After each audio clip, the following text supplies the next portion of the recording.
the Prime Minister took the rather strange curtsy, which saw her perform an unusually low dip as she greeted Prince William at Amiens Cathedral in northern France this afternoon. The unusual plunge quickly prompted Twitter users to mock the Prime Minister for her grotesque curtsy. Tenement Bell wrote, "Watching Amiens commemoration on Sky. Once again, May nearly smashes her head off the pavement in a grotesque curtsy to Prince William. No one else does it, they simply do a nod of the head." Ryder's Frock said, "May's completely ridiculous curtsy again completely out of kilter with everyone else."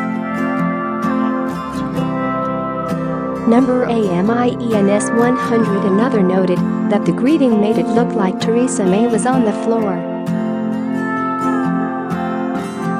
It is not the first time Mrs. May has executed the strange plunge. Photographers have previously captured the Prime Minister going low for the Queen and Prince William's wife, Kate. To show respect for members of the royal family in a traditional way, Mrs. May is expected to curtsy to the Queen and her husband, Prince Philip. She is also expected to bow for Prince Charles and his brothers and sisters, Prince William and the Duchess of Cambridge and Prince Harry and Meghan Markle. According to etiquette experts, Debrets, royals should be met with a brief but clear bobbing of the head. They said, low sweeping curtsies, although usually well-meant, are best reserved for the amateur dramatic stage and can be the subject of some amusement in royal circles. Mrs. May today paid tribute to the courage, bravery and skill of troops who fought in the First World War Battle of the Amiens as a poignant commemoration service marked its centenary.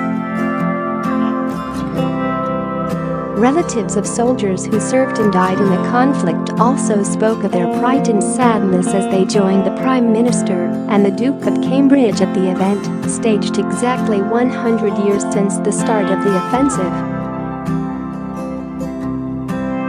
The battle changed the course of the war as the comprehensive Allied victory, due to superior tactics, use of technology and leadership, finally convinced German commanders they could not win.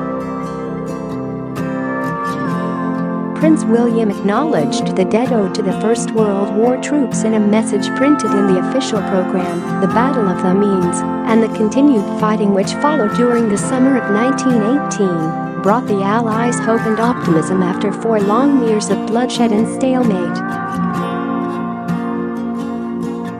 While it is right that we have collectively commemorated many of the significant battles and campaigns of those years, it is important that the success of the Battle of the Amiens takes its rightful place in our shared history. Speaking on behalf of the Queen, Prince William also paid tribute to the city in northern France which connected the Allied forces in France and the UK. He said, "I am delighted to join you all today to mark this important centenary on this historic Amiens Cathedral. From the very first start of the First World War, Amiens found itself at the heart of the conflict. For most of the war it was just behind the Allied front lines. Military personnel soon became a familiar sight on its streets.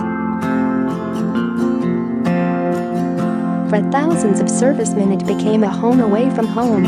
Amiens was a city of connections, its railway line was a vital link between Paris and the south.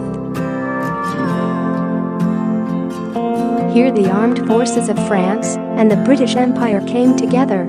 It connected the Allies